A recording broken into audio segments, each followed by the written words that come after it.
Lingkungannya sih sepi, tapi pikirannya yang berisik. Biasanya ketika lampu kamar udah mati, bukannya lo lebih tenang, tapi malah pikiran lo bekerja keras. Tiba-tiba pikiran lo nggak bisa berhenti mikirin hal-hal yang bikin kepala pusing. Kayak, kenapa tadi gua ngomong kayak gitu ya? Gimana kalau besok gua gagal? Atau gimana kalau masa depan gua itu nggak secerah yang gua bayangin? Jujur aja, overthinking kayak gini kayaknya udah jadi penyakit sehari-hari banyak dari kita ya. Apalagi di zaman yang serba cepat dan penuh tekanan kayak sekarang. Di Indonesia sendiri, fenomena overthinking ini nggak asing lagi. Bahkan menurut survei terbaru, 7 dari 10 orang Indonesia mengaku sering overthinking, terutama soal pekerjaan, pendidikan, atau hubungan. Tapi pertanyaannya, kenapa sih overthinking ini bisa merajalela dan gimana cara kita mengatasinya? Gak sedikit loh orang yang sampai begadang tiap malam, tidur cuma 2 jam karena pikirannya nggak bisa berhenti ngulang-ngulang hal yang sama. Nah, hari ini gue bakal bahas 4 tips yang udah terbukti banget ampuh buat mengurangi kebiasaan overthinking. Dari teknik simple yang bisa lo lakuin kapan aja, sampai trik khusus yang bikin pikiran lo lebih tenang. Kalau lo ngerasa overthinking ini udah mulai mengganggu hidup lo, tonton video ini sampai habis, karena gue yakin banget tips-tips ini bisa banget bantu lo. So, enjoy the video.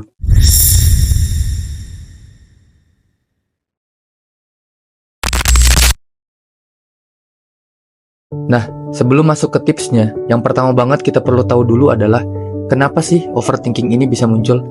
Karena dengan kita ngerti alasannya, kita jadi lebih tahu gimana cara mengatasinya. Sering banget overthinking muncul dari beberapa hal kayak kecemasan akan masa depan, kekhawatiran yang berlebihan, sama perfeksionisme. Kita bahas satu-satu ya. Kecemasan akan masa depan. Di Indonesia sendiri, banyak dari kita yang punya rasa cemas berlebihan soal masa depan, terutama soal karir atau kehidupan pribadi.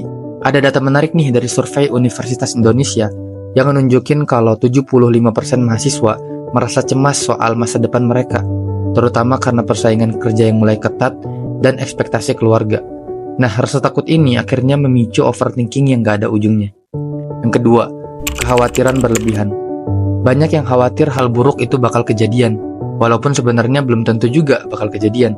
Nah, disinilah overthinking itu muncul, karena kita selalu mikir, gimana ya kalau ini salah? Gimana ya kalau nanti gue gagal? Nah, kekhawatiran-khawatiran ini kalau nggak dikontrol bisa bikin lo stuck dan gak berani buat ambil langkah apa-apa. Yang ketiga, perfeksionisme. Ada orang yang overthinking itu karena takut gak sempurna. Maunya tampil selalu perfect dan gak boleh ada yang salah. Kalau lo punya pola pikir kayak gini, lo jadi sering overthinking karena selalu merasa gak cukup. Tips pertama buat ngurangin overthinking itu adalah fokus pada tindakan, bukan pada pikiran. Maksudnya gimana? Overthinking itu seringkali muncul ketika kita terlalu banyak berpikir tentang apa yang seharusnya terjadi atau apa yang mungkin terjadi, tapi nggak melakukan sesuatu yang nyata. Misalnya, kita pikir, gimana nanti kalau hasilnya nggak sesuai harapan ya? Atau gimana kalau gue gagal? Tapi kenyataannya makin kita mikir, makin banyak skenario buruk yang muncul, dan itu akhirnya bikin kita malah nggak berbuat apa-apa. Disinilah pentingnya untuk mulai berfokus pada tindakan kecil yang bisa kita kontrol. Alih-alih terus-terusan mikirin semua kemungkinan buruk, kita bisa mulai dengan langkah kecil yang sederhana dan terukur. Coba deh lo bayangin, kayak lo lagi mau naik tangga, kalau lo cuma berdiri di bawah dan ngeliatin tangga itu sambil mikir, bisa nggak ya gue sampai di atas? Atau apa gue kuat ya? Ya lo nggak akan bakal kemana-mana gitu. Tapi kalau lo mulai aja dulu dengan langkah pertama, lo mulai sadar bahwa setiap anak tangga itu bisa dilewatin satu persatu. Sama halnya dengan masalah yang lo hadapin. Pecah masalah besar jadi bagian-bagian kecil, dan fokus selesain itu satu persatu. Menurut penelitian dari American Psychological Association, orang yang berfokus pada tindakan kecil yang bisa dilakukan sekarang cenderung punya tingkat kecemasan yang lebih rendah daripada mereka yang terus-menerus terjebak dalam pikiran tanpa tindakan. Kenapa? Karena ketika kita mengambil langkah nyata, kita ngasih otak kita itu bukti nyata bahwa kita bergerak maju. Ini membantu otak kita keluar dari mode fight or flight dan kembali ke mode yang lebih stabil. Contoh simpelnya gini, kalau lo lagi punya proyek besar di kampus atau di kantor yang bikin lo jadi overthinking, coba pecah tugas itu jadi hal-hal kecil yang bisa lo lakuin sekarang. Misalnya, pertama-tama lo bisa bikin daftar tugas, lalu mulai aja dari yang paling sederhana, kayak nulis kerangka atau ngumpulin referensi. Dengan fokus ke langkah-langkah ini, lo bakal lebih sadar dan mudah ngatur pikiran lo, karena udah jelas apa yang harus dilakukan selanjutnya. Kebiasaan ini gak cuma bikin lo terhindar dari overthinking, tapi juga bikin lo jadi lebih produktif. Lo bakal lebih sering ngerasa progres yang nyata daripada hanya sibuk mikir. dan itu bakal ngurangin stres. Bayangin kalau setiap kali lo mulai overthinking, lo langsung ngingetin diri sendiri buat fokus ke tindakan kecil yang bisa lo lakuin sekarang. Lo bakal lebih tenang dan gak gampang terjebak di pusaran pikiran negatif. Tips berikutnya adalah latihan mindfulness, atau sering juga disebut kesadaran penuh. Mindfulness ini salah satu teknik yang terbukti efektif banget buat ngebantu kita lepas dari overthinking. Mindfulness adalah keadaan di mana lo sepenuhnya hadir dan sadar dengan apa yang terjadi saat ini, tanpa terjebak di masa lalu atau cemas soal masa depan. Sederhananya, mindfulness ngajarin kita buat lebih fokus sama apa yang ada di depan kita, sekarang dan di momen ini. Kenapa mindfulness ini bisa ngebantu lo buat mengatasi overthinking? Karena ketika kita overthinking, kita sering banget terjebak dalam pikiran-pikiran yang sifatnya berlebihan atau mengada-ngada. Misalnya, lo mulai mikirin kejadian yang udah berlalu atau hal-hal yang bahkan belum tentu kejadian. Otak kita secara alami cenderung terfokus pada hal-hal negatif, dan itulah kenapa kita jadi gampang stres. Tapi dengan mindfulness, kita latih diri kita untuk lebih sadar sama pikiran kita tanpa harus terjun ke dalamnya. Seiring waktu, ini ngebantu kita buat punya kontrol yang lebih baik atas respon emosional kita. Buat mulai latihan mindfulness, gak perlu langsung meditasi selama berjam-jam. Bahkan sesimpel bernapas dalam beberapa menit bisa jadi latihan yang sangat membantu. Coba ambil waktu sejenak buat menarik napas dalam-dalam, tahan sebentar lalu buang perlahan. Fokuskan perhatian lo cuma ke napas itu. Rasain gimana udara masuk dan keluar. Awalnya mungkin bakal sulit untuk gak terdistraksi, tapi makin lo latihan, makin lo bisa fokus pada apa yang lo lakukan saat itu. Teknik pernapasan kayak gini sebenarnya udah jadi bagian dari terapi-terapi mental ya, dan bahkan terbukti bisa nurunin kecemasan sampai 35% menurut riset dari Harvard Medical School. Selain pernapasan, lo juga bisa latihan mindfulness sambil melakukan aktivitas sehari-hari, kayak makan atau jalan kaki. Pas lagi makan, coba deh bener-bener perhatiin rasa, tekstur, sama aroma makanan. Atau pas lo jalan kaki, coba rasain setiap langkah atau nikmatin pemandangan di sekitar. Kegiatan sederhana ini bakal bikin lo lebih aware sama momen saat ini dan gak gampang terdistraksi sama pikiran-pikiran yang gak perlu. Lo juga bisa coba mindfulness lewat aplikasi atau video meditasi di YouTube yang bakal ngebantu lo ngelatih perhatian dan ngebiasain diri buat lebih fokus. Salah satu penyebab utama overthinking itu adalah ekspektasi yang gak realistis atau terlalu tinggi terhadap diri sendiri dan hidup secara umum. Kita sering banget berpikir, harusnya gue bisa lebih baik dari ini nih, atau kenapa hal ini gak berjalan sesuai rencana gue ya? Dan akhirnya berujung pada perasaan cemas dan kecewa yang memicu overthinking. Makanya, penting banget buat kita belajar mengelola ekspektasi dengan lebih realistis, dan yang gak kalah penting adalah belajar menerima ketidakpastian sebagai bagian dari kehidupan.